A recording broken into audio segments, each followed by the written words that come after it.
Hi, Emily. Hi. This is Emily Elhoffer, right? Yeah. We all need to always know the proper way to pronounce. Everyone still says Houska when it's Houska.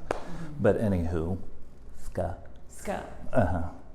Welcome. Thank you for having me. Our pleasure, and we're so glad to have this particular body of work definitely in the gallery, because we've had various pieces of you as you developed or redeveloped, and these all just came out so beautiful. Thank you. I really appreciate welcome that. to our Houska sessions, and we have 6 questions and a 7th one that is just kind of a wild card. So with the first question, tell us about your favorite part of the show. What makes it special? My favorite part of the show is probably the experience of the opening. Being able to watch people come in and see them have their own sensory reactions to the work opened the door for a lot of really interesting conversations, which involved them exposing their own relationship with their body, which is the purpose of the work. And so I think that was probably the most special part of it, alongside making it's always a journey. Yeah, because a lot of artists, some don't like to be at the opening, and I loved having you be here and talking to the clients and stuff. We would do that, but nothing is better than the artists explaining their work, and people really are interested in that. So we were glad to have you here, of course. What is something important you learned while putting this show together about yourself or the creative process? My studio is kind of a free-for-all. It's a bit of all over the place, as you know. Yeah.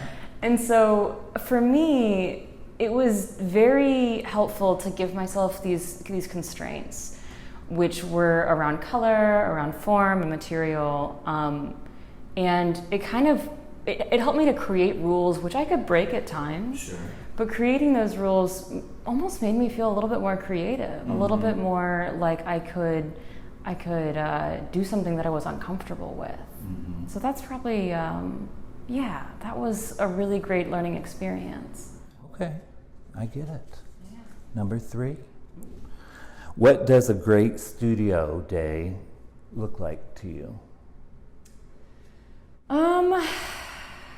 That's a great question. I'm currently in grad school. I just started it, and so I've been asking myself that a lot, and what the role of the studio is for me. Sure.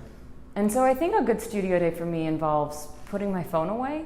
Oh. And That is a hard thing to do. So. yeah, and getting in the flow as much as I can, setting aside some time to write, but then most importantly, giving myself at least 3 hours to have uninterrupted time to focus on whatever I'm making. Yeah. Okay. And while working, do you have a favorite tool? Yeah, that had to be my staple gun. Oh, it is? Really? Yeah, most of my work is made using upholstery processes. And I have an air compressor that the staple gun that I attach to it, I use that thing every day. Do you? And it's gotten to be its own painter's brush. I have different sizes of staples that go in it, and I switch them out real quick, and I just feel like I've got this really, really niche skill. It is. Which is working with a staple gun. Yeah. Did you have an old one, and so you worked and saved to get this new fancier one, or is it just something that you always known that you've needed? My initial one was a hand one, and it would hurt my wrists. Oh, yes. And so once I got the pneumatic one, this is from Harbor Freight. This is like a $20 pneumatic staple gun. I don't know how it's still working. Right. I've had it for 5 years. In fact, now that whenever I use it too much, I start to kind of smell like an oil. I'm like, I should probably just get a new one. But I love it, and you smell great today, so that's all that great. matters. So, do you have an upcoming project you're excited about, or what is next for you? Yeah, again, another question I'm asking myself a lot. Mm-hmm. Being in grad school, I have the next 2 years to really dedicate to my studio practice. That's a luxury. It really is, and it's beautiful. I love it. I kind of don't want to leave, but I've been purposely not putting things on the horizon just so that I can focus right now. So to answer your question, nothing.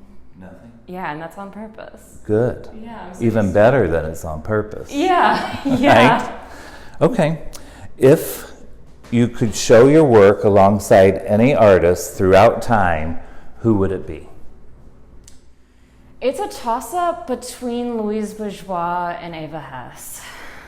They both approach material and form in this like beautiful way. I think I'd probably lean towards Eva Hesse because her work really inspired me to work with latex. Nice. And the way that she approaches material is just phenomenal, and there's just this air of mystery around her that I really enjoy. Glad to hear it. Okay, our last question, which is like a wild card, but it's not that wild. If you weren't an artist, what other career could you see yourself doing, being? Anything else that excites you or wish that you could do?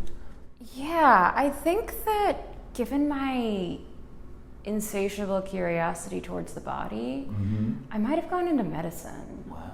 I get a little queasy around certain things with the body. Like, I don't know that I could, help with surgery or anything, which is so ironic given the work that I make. But you're not dealing with real blood and guts and everything. It's a simulated thing. Yeah. So something in medicine, I would imagine. Maybe nursing or being a doctor. I could do like a dermatology thing. Oh. Yeah. I like skin. As long as, because it's not easy being an artist, so we always think of something we could fall back on, whether we would or not, but hopefully we don't have to. I'll make being a doctor my backup plan. Why not? I mean, it's much more financially stable, I guess, but it does take a while to get there. But well, I appreciate your time and your talent. Thank you for having me. Houska Gallery is a big fan of yours, and we love having your work here and selling it. So it's a great bonus. Beautiful. Thank you for having me. Thank you very much. I appreciate it.